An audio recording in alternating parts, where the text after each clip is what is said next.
Bonjour à tous, vous l'avez vu, le Premier ministre a été nommé, ça a été très long, hein, plus de 50-60 jours quasiment d'attente.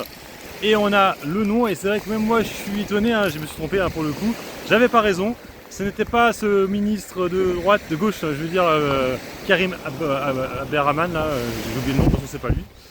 Du coup c'est quelqu'un de la droite, et oui. Alors c'est vrai que c'est logique quand tu réfléchis, pourquoi? Parce qu'en fait, au nombre de votants, la France a voté principalement à droite, hein, que ce soit l'extrême droite, que ce soit le groupe à Macron, que ce soit les LR. Voilà, donc on ne pouvait pas non plus donner un Premier ministre de gauche, même si c'est eux qui ont gagné les élections au nombre de députés.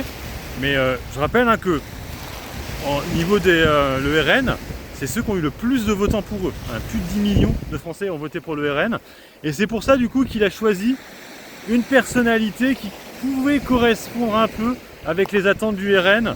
Donc ce fameux Michel Barnier qu'on ne connaissait pas vraiment, hein, qui était ministre sous Sarkozy.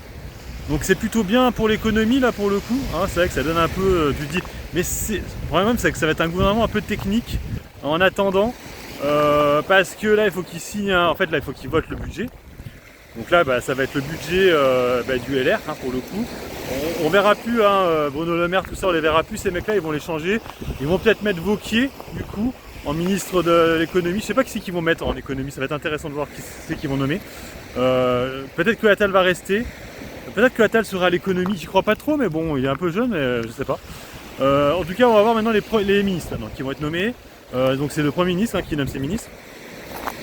Et puis après, let's go, hein, let's go. Alors, il est clair que la gauche, là, sont en PLS, hein, ils chialent bien fort, étant donné que ils faisaient le forcing pour que ce soit casté. Vous savez qu'il y a une grosse manifestation le 7 septembre. Donc elle est maintenue, hein, ils veulent toujours la mettre, hein, donc ils vont foutre le bordel comme d'hab, hein, ça change pas ça. Il faudra faire attention aux magasins de luxe à Paris, tout ça, ils vont aller là-bas, ils vont foutre le bordel, hein, comme d'habitude. Alors c'est plutôt une bonne nouvelle du coup pour nos valeurs de luxe. Pour information, je fais un complément de la vidéo que j'ai faite tout à l'heure. C'est vrai qu'LVMH a chuté aussi beaucoup aujourd'hui. C'est parce qu'en fait il y a un magasin Tiffany's qui va être beaucoup plus petit qu'avant en Chine. Et c'est ça qui a pris peur. Et on a vu Hermès s'est effondré aujourd'hui, moins 6%. À cause de la Chine, première fois qu'elle chute autant Hermès.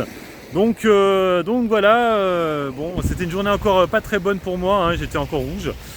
J'espère que demain rebond. Du coup j'ai repris, oui j'étais un peu con, je dis l'inverse de ce que j'ai dit tout à l'heure, je sais, je cherchez pas à comprendre.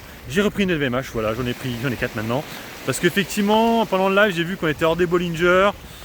618, la dernière fois j'en avais repris à 650. Je me dis, ouais, on va peut-être pas attendre obligatoirement les 600, ça se trouve on va déjà rebondir. Et si on rebondit fort demain, ou la semaine prochaine, peut-être que j'allégerai une ou deux, hein, pour en avoir que deux. Et voilà, du coup j'ai fait baisser mon Pérou automatiquement, parce que j'en avais que 3, donc voilà.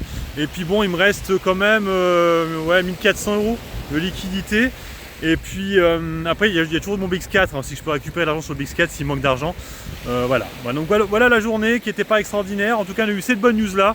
Et puis le reste, on verra, hein, dans les prochains jours quels seront les nouveaux ministres. Sur ce, je vous laisse. Bon investissement, bon trade. Ciao, ciao.